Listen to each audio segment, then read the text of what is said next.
Si Janine ay isang OFW. Nagtatrabaho siya sa bansang China. Masaya naman siya at mabait ang naging amo niya. Mabait din ang mga alaga niyang mga anak. Kumbaga, wala siya problema sa kanyang amo. Sa sweldo buwan-buwan talagang sapat at sobra pa. Isa siyang dalaga, nag-iisa na lang siya. Tinaguyod niya ang kanyang sarili bukod sa wala na siyang magulang. Lumaki siya na uhaw sa pagmamahal ng kanyang mga magulang. Bukod tangi na lang ang kanyang lolo at lola ang nagpapalaki sa kanya. Okay naman ang kanyang buhay sa kanyang lolo at lola. Hindi naman mahirap, hindi din mayaman, basta nasa normal lang ang estado ng buhay nila. Kabila ng lahat, si Janine ay masayahin na bata at marami siyang mga kaibigan at magaling talaga siyang makisama. One day, naisipan ni Janine na mag-abroad. Napakaswerte niya, nakuhanan siya ng visa ng kanyang amo sa bansang China. To make the story short, nagkaroon si Janine ng ka-chatmate. Ang pangalan niya ay si Homer. Si Homer naman ay isang OFW sa bansang Saudi Arabia.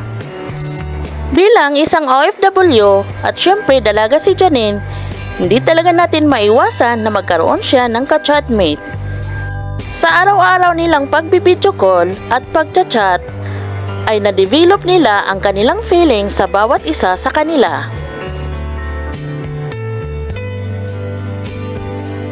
Masaya, masarap, pag may taong nagmamahal sa iyo habang ikay nagtatrabaho at nagkukuskus ng mga inidoro. Yan ang buhay OFW. Kahit sabik na sabik sila, bawat isa sa kanila ay pinipili pa rin nilang magtrabaho para makaipon ng pera. One day, napag-isipan nila na umuwi na sa Pilipinas.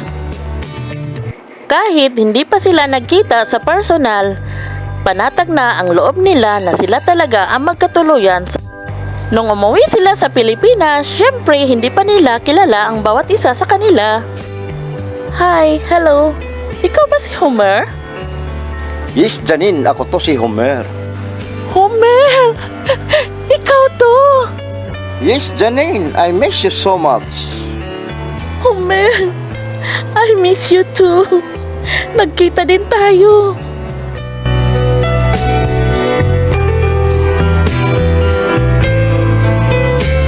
Kaya sila nga nagbanding bawat isa sa kanila. First time nilang magkita na para bang napaka-close nila sa isa't isa sa kanila.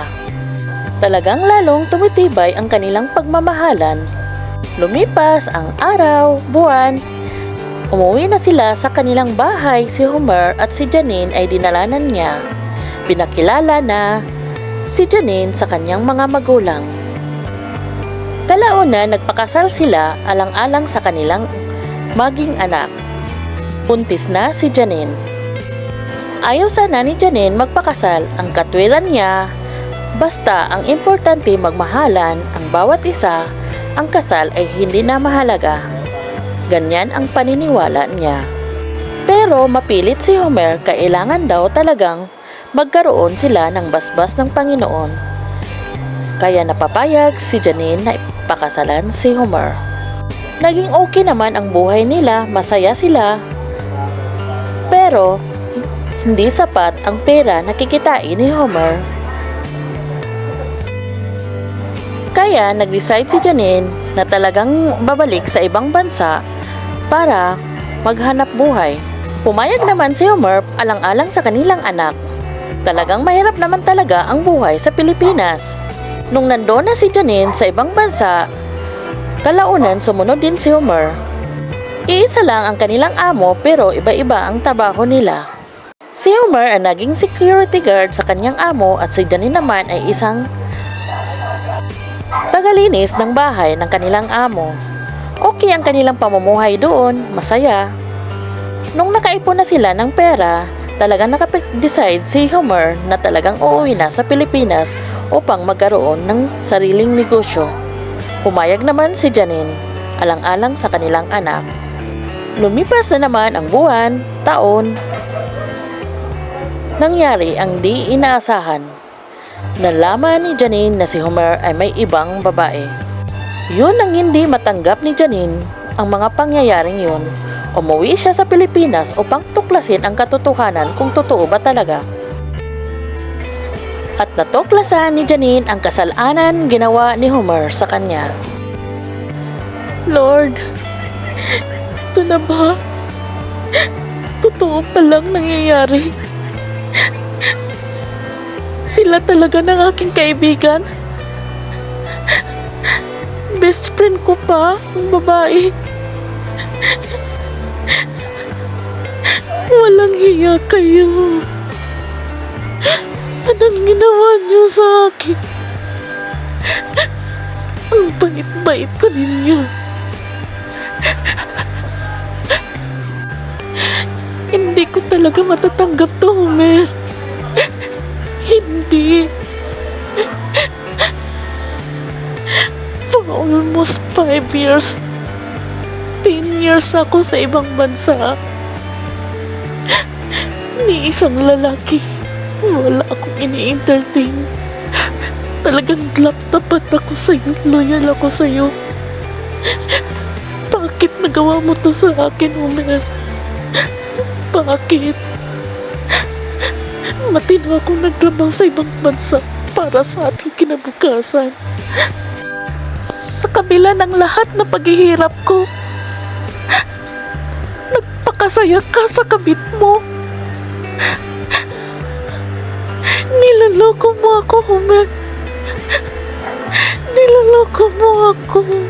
Oh, tandaan mo, Homer. Simula sa araw na to, aalis man ako dito sa bahay na to. Hindi na kita babalikan, Homer. Hindi na. Patawad, anak ko. Patawad. Nilihim ni Janine ang lahat. Kinikimkim niya ang lahat ng sama ng loob. Iniiyak niyang mag-isa. Ang pinakamasakit pa ay best friend ni Janine ang babae ni Homer. Tuluyan nang iniwan ni Janine si Homer. Nagmamakaawa naman si Homer na sana balikan siya ni Janine. Pero matigas na talaga ang puso ni Janine. Ayaw na talaga niya kay Homer. Hindi na daw kaya niyang pakisamahan ang isang lalaki na may malaking kasalanan sa kanya. Almost 2 years siyang niloloko ni Homer. Para kay Janine, wala nang second chance. Sa haba ng panahon na pagsakripisyo niya sa ibang bansa, talagang nagawa pa ni Homer na mag-ibang babae. Mahirap man tanggapin, pero wala na siyang magawa kundi tanggapin ni Homer ang katotohanan na si Janine ay hindi na siya babalikan. Sa ngayon ay hindi na binalikan ni Janine si Homer. Talagang sinuportahan na lang niya ang kanilang anak. Hindi niya tinalikuran ang responsibilidad niya.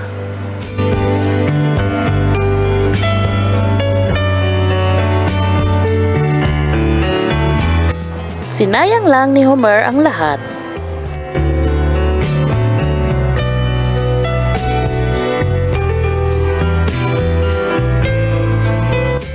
Ang sarap magmahal at di ka stress sa partner mo.